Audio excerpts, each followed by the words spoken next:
especially our Sapphire development team for all you do to make every event so great and for supporting and celebrating us so well. Thank you. And congratulations to Linda and Lorinda, the number 2 and 3 sales directors, and your incredible units on an incredible year. Before I go any further, I want to thank my family again for being here with me again today. It meant so much to have you with this stage on me last night. I have envisioned that moment ever since we set this goal, and it was everything I hoped it would be. It was such a dream come true. Now, would my incredible triumphant testimonies unit please stand?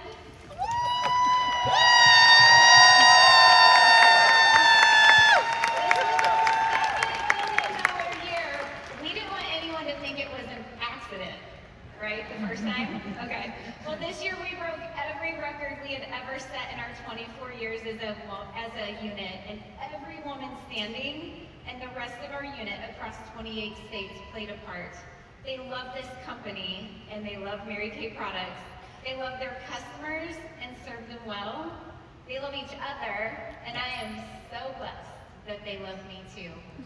We aren't just a team, we are a family. I had the privilege of celebrating these women individually at our unit awards a couple nights ago, but would you help me celebrate them once more?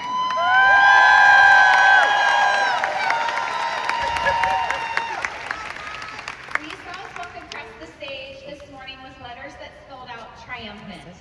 Triumphant Testimonies is our unit name because when you are triumphant in something, you have the opportunity to share your testimony that gives God the glory and helps others believe that if we can do it, you can do it too. One of those testimonies started at the close of last year's seminar as our unit was saying our goodbyes.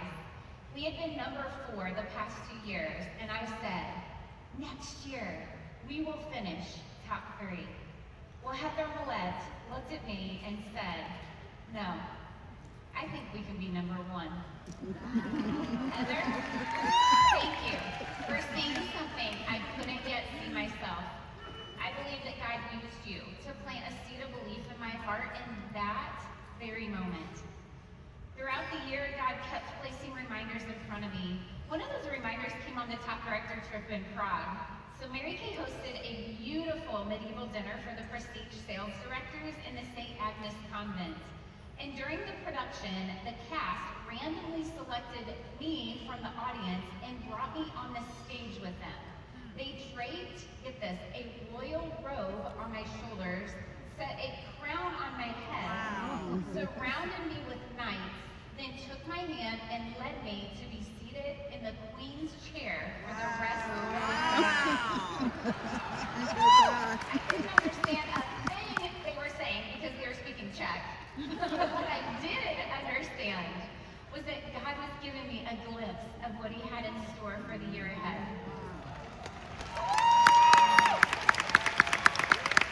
Every testimony has a beginning.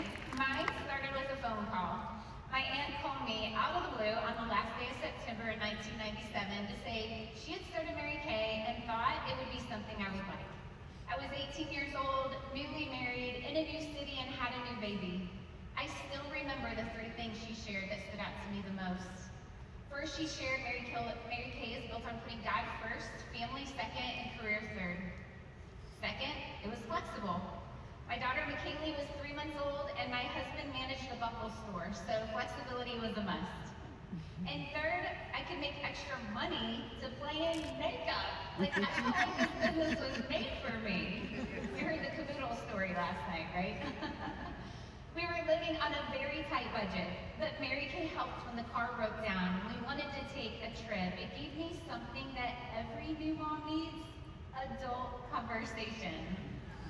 Well, 4 years later, we now had 2 little ones. McKaylee was 4 and Micah was 2 when my husband told me he wanted to go back to school. Well, I was playing Mary Kay, but I pulled out the career path brochure and said, this is where I am, a senior with 1 active team member. And this is where I need to be, the sales director. I called my director on February 17th and said, I know I haven't talked to you in a while, but I want to be a sales director. Don't you wish you had directors, people that would do that, right? I said, tell me what to do and I'll do it. Well, she gave me a plan to do 2 to 3 parties a week and to call her daily for mentorship and accountability, and I decided to trust that plan completely. 11 days later, I entered DIQ. 3 months later, earned the use of my first car, and the next month, debuted as a sales director. Wow! At 24 years old, I was driving my first pink Cadillac. And today, if you ask me the secret, we all want to know that, right? I will say first, decide. Like, did you know the Latin word for decide literally means to cut off all other options? Second is be consistent. It does not matter where you are today.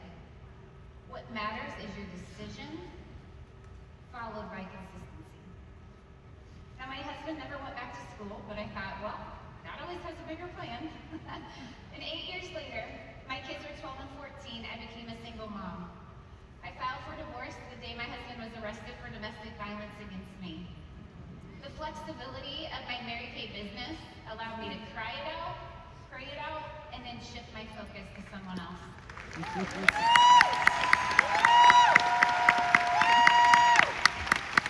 Helping women feel beautiful with our Mary Kay products, coaching beauty consultants towards their goals.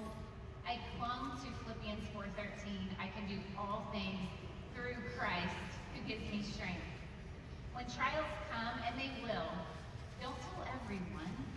Instead, seek wise counsel and lean into God's truth. God can, and I believe God will, turn your test into a testimony and your mess into a message once you're through it. In 2017, I married my Prince Charming on the beach in Puerto Vallarta, Troy. God answered my prayers when he brought joy into my life. His redemption story was so much bigger and so much better than I ever could have imagined. Troy works from home too, so we always say it's a good thing we like each other so much because we spend a lot of time together. One of my favorite habits we created when we started dating is we start out every day with a 4-mile walk, totally unplugged from everything except the outdoors and each other. Well, it was such a dream come true when I was able to take him on our first top director trip in 2022. You see, I'd earned a top director trip in 2005, then life happened. I had been stuck at $500,000 or sometimes below for years. But in 2020, we had not only earned the trip, but had beaten our best year ever, thanks in large part to Jeannie Martin's encouragement. Always beat your best, beat your best. Well, unfortunately, COVID canceled the trip plans in 2020 and in 2021, but in 2022, Troy and I experienced our very first prestige top director trip together in Scotland and Ireland. Since then, we've been blessed to earn every prestige top director trip, and every one has reminded me that no one celebrates achievement quite like Mary Kay. Our first $1 million year was 2024, and it was June 30th, was a Sunday. Troy and I went to the early service at church, and the song that our worship team led us in, get this, because I was just backstage listening to Linda, Goodness of God. Well, the tears rolled down my face as I sang that song in praise. All my life you have been faithful. All my life you have been so, so good. With every breath that I am able, I will sing of the goodness of God. I knew right then that million would be finished. I am so grateful for God's goodness, God's forgiveness, God's guidance in every season of my life. Ladies, never give up on the dreams that God has placed in your heart. Million wasn't placed in my heart in 2024 when we did Million the first time. It was placed in my heart years before that. Do one thing every single day that moves you one step closer to your goal. Even the little things become big things over time. Strengthen your belief muscle. Let my testimony or someone else's remind you that it can be done.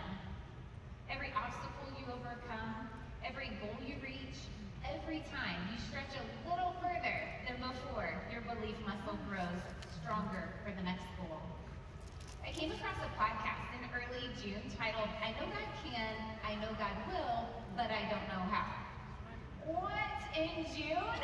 When we needed to do more in 1 month than we had ever done before? Like, how cool is that timing to get a podcast like that come across? Well, he said, it's one thing to talk about faith. It's another to believe it. But everything changes when faith gets into your feet. Let me hear your feet. I hear faith move. That's where the joy comes from. He said a lot of times we end up not taking a step of faith because we are waiting on clarity. A lot of us are praying for clarity, but we need to be praying for courage. Courage to take the next step. Courage to do the hard thing. Courage to keep going when the dream feels impossible. Courage to do the thing you are called to do, even when you can't see the whole path. Never underestimate what God can do. Today's courageous step of faith may become tomorrow's